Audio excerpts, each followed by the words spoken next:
Hello and welcome back to my channel. In this video, we'll be discussing tips for the removal and replacement of the Manifold Absolute Pressure Sensor on this 2025 Chevy Trax with the 1.2 liter engine. If you find my tips to be helpful, please like, subscribe, and comment. Now let's get started. The MAP sensor is located in the center of your screen at the tip of my red pointer.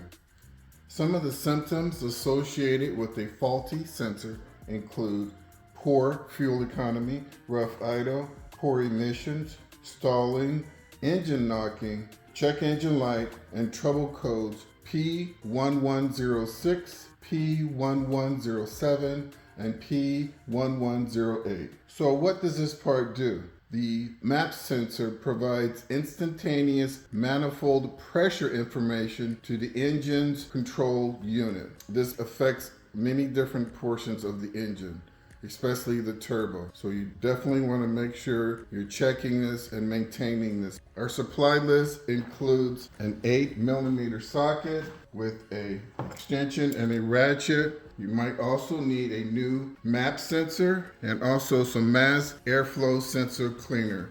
Please see other items in the description below. So let's go ahead and move forward with the removal of the sensor.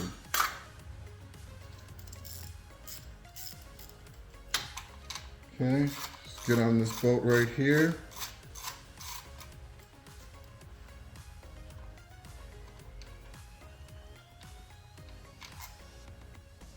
Okay.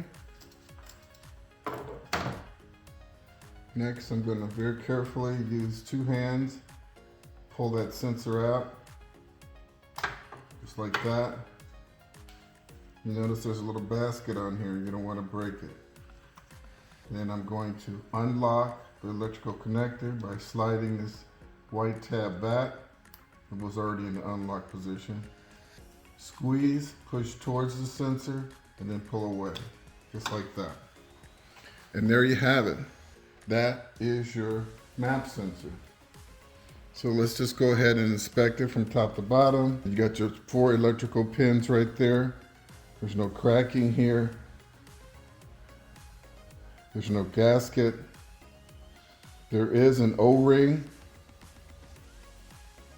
And you'll notice above the O-ring, it's nice and dry. Go ahead, use your thumb to press in, see if that O-ring is pliable, and this one is.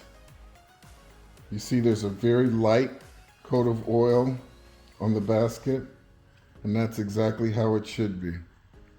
Okay? This thing's in excellent condition. You could get quite a bit of buildup on this sensor, and that may cause it to throw a code without actually anything being wrong with it besides being dirty. And so what I highly recommend you do before replacing this sensor is put some mass airflow sensor spray on it, clean it out. I'm running out of spray, but just go ahead and put a lot on here, shake it, spray some more spray on there. Do that at least 3 times. You'll see it dries up immediately. You see here, there's a little bit of oil on here, and that's why. See, this spray will get rid of that oil. I'll show you here in a second.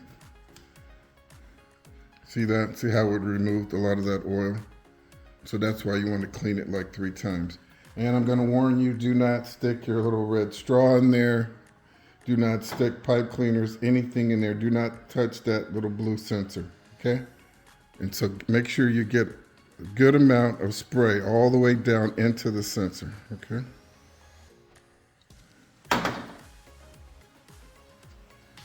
These sensors are not cheap, and I'm trying to save you guys some money, so I hope you're paying attention. And look at that, look how much cleaner it got after 3 sprays. Okay? Once that's done, that's about all you can do. Stick it back in the car, disconnect the negative battery terminal for 2 or 3 minutes, reinstall the terminal, and then that'll clear any check engine light codes. Or you can simply just drive the vehicle between 20 and 40 miles, and that should give the engine enough time to cycle through and determine whether or not this sensor is actually defective beyond just being dirty. Okay? And with that, let's just go ahead and get this part reinstalled. And so in reverse order, I'm going to go ahead, look at my electrical connector, looking at that gasket in there, making sure it's not deformed, looking at those female pins, they look nice and straight. Go ahead, attach it, make sure that wire's straight, attach it to the sensor, click, lock it in place, very carefully push the sensor into place. Use kind of a circular motion, make sure that that O-ring is sealed properly. Get your screw. You want to always thread the screw by hand initially, that way you're not cross-threading it. Now we're back to our 8mm socket. We're going to put maybe 5 to 7 foot-pounds of pressure. Remember, this is plastic. You do not want to crack it, okay? And that's about it. Well, folks, this wraps up this video on the Manifold Absolute Pressure Sensor for this 2025 Chevy Trax with the 1.2 liter engine. I hope you found my tips to be helpful. Please like and subscribe. And until next time, drive defensively.